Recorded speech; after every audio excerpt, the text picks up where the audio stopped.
Have you ever caught yourself agreeing to something you didn't want? Watching your mouth say yes while your heart shouted no.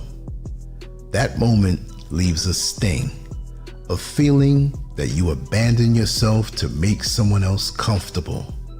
It feels small, but it isn't. It's a pattern that slowly teaches you that your needs don't matter. Maybe you smiled through plans you hated or laughed at jokes that drained you. Maybe you held conversations that felt like work, not joy. And maybe in the quiet afterward, you thought, who am I becoming? The truth is, you feel that way because you have begun to disappear behind the version of yourself you perform. You might feel like you're living a script someone else wrote for you, a version of you built on what others want, not who you are. You've gotten so good at making others feel comfortable that you've forgotten what it feels like to be comfortable in your own skin.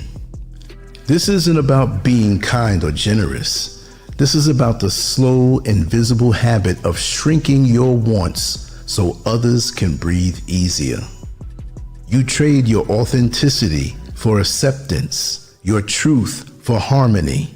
You become less and less visible, even in rooms where you are loved. If you've ever felt hollow after being praised or liked, it's because approval feels good only when it belongs to the real you. But when people love the version of you that performs, not the one that feels, that love can't reach you. It passes right through you like wind. People pleasing isn't just about saying yes too often.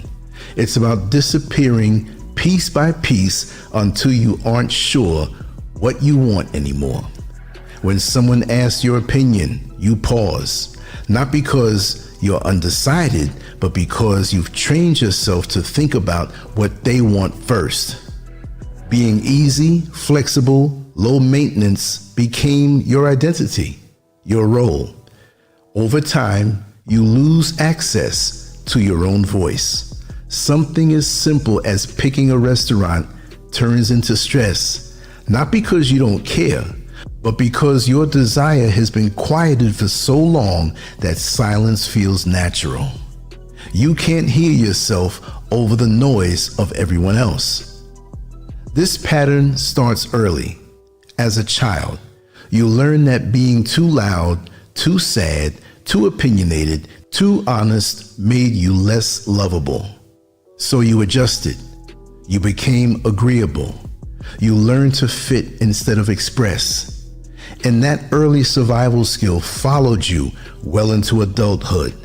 But instead of helping you, it began to suffocate you. Then comes the emotional labor. You don't just manage your own feelings, you manage everyone else's. You scan every room, every tone, every silence. You know who is upset before they speak. You know when the air shifts, and you rush to fix it, soften it, repair it. You become the emotional glue that keeps every group, every relationship, every conversation intact. But you pay for that ability with your energy, your time, and your identity. Being needed becomes your oxygen. If someone calls, you answer, even when your body is begging for rest.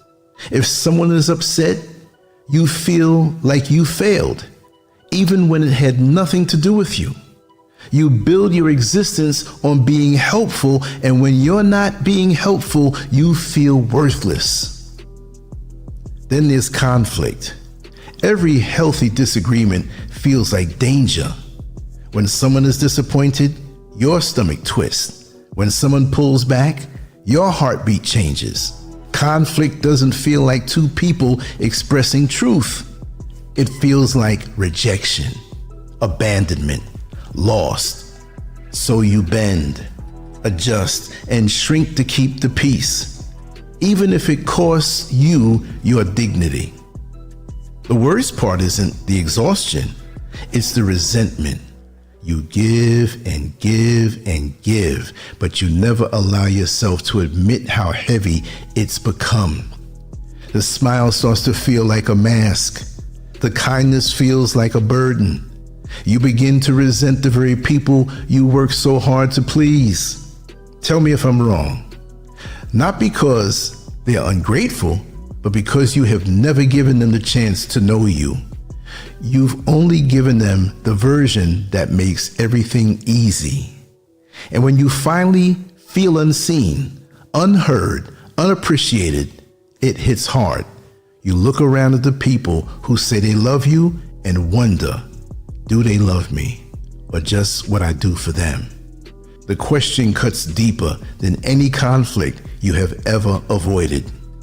Freedom isn't about defiance.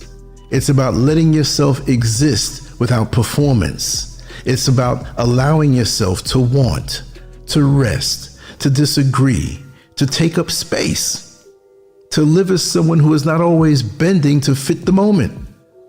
The false self is heavy.